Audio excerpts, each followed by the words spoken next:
Hər kəsə salam. Bugünkü vizual təhlilimizə xoş gəlmisiniz.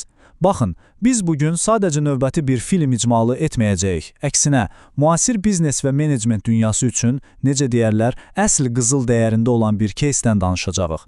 Bəli, söhbət 2001-ci ildə ekranlara çıxan, baş rollarda Robert Redford və James Gandolfinin oynadığı o məşhur Son Qala, yəni The Last Castle hekayəsindən gedir.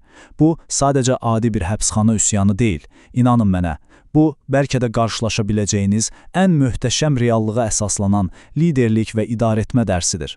Yeri gəlmişkən maraqlıdır. Siz ümumiyyətlə bu filmi izləmisinizmi? Əgər izləmisinizsə, o iki nəhəng aktyorun duelini, senaridəki o psixoloji gərginliyi yəqin ki xatırlayırsınız. Elə deyilmi? Amma heç izləməmisinizsə də qətiyyən narahat olmayın. Çünki bugün biz o hekayənin alt qatında yatan dərin idarəetmə fəlsəfəsini birlikdə kəşf edəcəyik. Yaxşı, gəlin vaxt itirmədən mövzumuza daxil olaq. Çünki bu hekayə bizə tamamilə fərqli, bir-biri ilə tam ziddiyyət təşkil edən iki idarəetmə modelini açıq şəkildə göstərir. Birinci hissə, Polkovnik Winter, qorxu və avtoritet. Çünki bilirsiniz, yüksək rütbə heç də həmişə avtoritet demək deyil. Deməli, bu obraz əslində bizim korporativ dünyada yəqin ki, çox tez-tez qarşılaşdığımız çox böyük bir mifi kökündən darmadağın edir. Hansı mif yüksək rütbənin, o dəbdəbəli kreslonun və ya vəzifənin elə birbaşa liderlik demək olduğu mifi. Polkovnik Winter tamamilə avtoritetə, yəni quru rəsmi səlahiyyətə əsaslanan bir idarəetmə nümayiş etdirir. O, bütün işini sadəcə mən həbsxana rəisiyəm statusu üzərində qurur. Əsas alətləri nədir? Güc, silahlar və ən pisi işçiləri üzərində yaratdığı o qorxu mühiti. Yəni, o idarəetməni ancaq cəzalandırma təhlükəsi ilə qoruyub saxlayır. Etiraf edək ki, bu mənzərə çoxumuza haradansa tanış gəlir, elədir? Bu, gücünün yalnız otağının qapısındakı lövhədən alan o klassik, sərt müdir profilidir. Lakin məsələ burasındadır ki, bu modelin çox kritik, bəlkə də ölümcül bir qüsuru var. Qorxu ilə idarə olunan komandalar ən kiçik böhranda belə dərhal dağılır. Səbəbi də çox sadədir. Qorxu heç vaxt, amma heç vaxt sadiqlik yaratmır. O sadəcə sizə qısa müddətli bir itaət satın alır. İnsanlar o rəhbərin vizyonuna falan inandıqları üçün deyil, sadəcə zərər görməkdən qorxduqları üçün qaydalara boyun əyirlər. Və təsəvvür edin, ilk real böhran gələndə, vəziyyət biraz gərginləşəndə, o suni qorxu divarı dərhal çökür və komanda, necə deyərlər, parça-parça olur. İndi isə bu hissədə diqqətimizi çəkən ən maraqlı məqama keçək. İkinci hissə, General Ervin, güvən və hörmət. Burada artıq həqiqi liderliyin yalnız xarakterlə qazanıldığını görəcəyik. Biz burada Polkovnik Winterin o boğucu qorxu mühitinə tamamilə əks olan çox təəccüblü bir alternativlə tanış oluruq. Bir anlıq təsəvvür edin, General Ervin bu həbsxanaya hər hansı bir xüsusi statusda yox, sadəcə adi bir məhbus kimi daxil olur.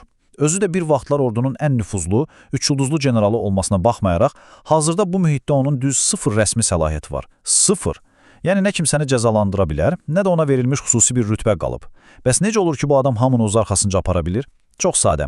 O, insanları sırf ədaləti, o insani yanaşması və daxili sarsılmaz xarakteri ilə ətrafında birləşdirir. İnsanlar onun keçmişdəki ulduzlarına yox, hazırki şəxsiyyətinə hörmət edirlər. Bu da bizə bir daha çox aydın şəkildə sübut edir ki, hörmət kiməsə yuxarıdan təyin edilmir, hörmət yalnız və yalnız qazanılır. Və bu müqayisə vəziyyətin necə də mükəmməl izah edir. Sol tərəfə baxın, Polkovnik Winterin üsulları, rütbə, qorxu və yekunda sadəcə qısa müddətli itaət. Sağ tərəfdə isə General Irvin, xarakter, güvən və sarsılmaz sadiqlik. İndi isə sizdən bir şey xahiş edirəm. Öz korporativ həyatınızı, əvvəlki və ya elə hazırki iş yerlərinizi bir göz önünə gətirin. Bu iki profil sizə reallıqda hansı menecerləri xatırladır?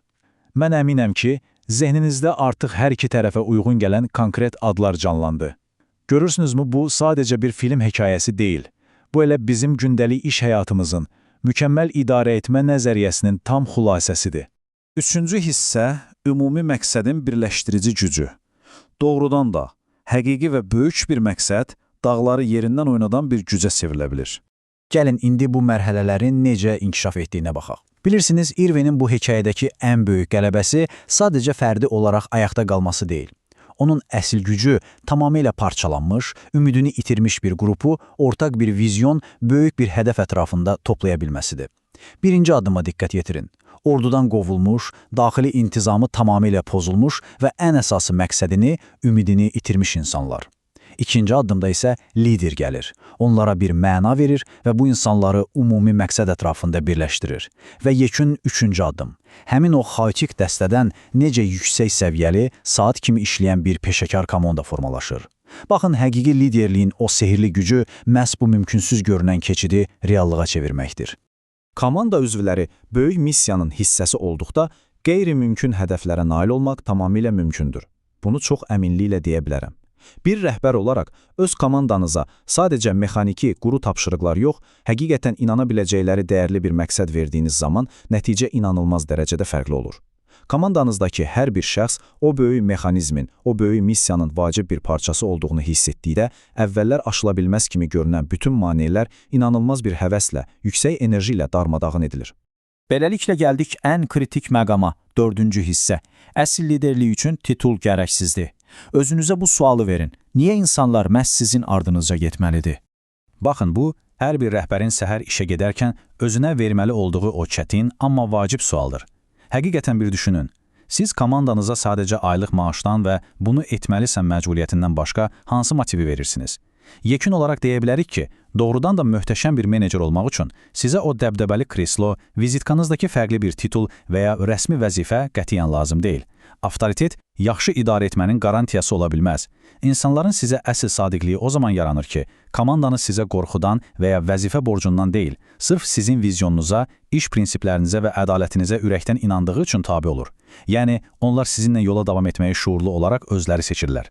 İndi isə bugünkü vizual təhlilimizi sizi biraz düşündürəcək, olduqca provokativ bir sualla yekunlaşdırmaq istəyirəm. Real iş həyatında Polkovnik Winter yoxsa General Irvin tipli rəhbərlərə daha çox rast gəlmisiniz? Bu sualın üzərində biraz düşünün. Öz karyera yolunuza, işlədiyiniz o fərqli komandalara bir daha nəzər salın. Hansı iş mühiti sizi daha çox inkişaf etdirib və hansı mühit bütün potensialınızı boğub? Növbəti dəfə idarə etməklə bağlı hər hansı bir qərar qəbul edərkən, öz komandanızı qurarkən əslində masanın hansı tərəfində oturmaq istədiyinizi mütləq xatırlayın. Diqqətiniz üçün çox sağ olun, bu sualın cavabını mütləq özünüz üçün tapın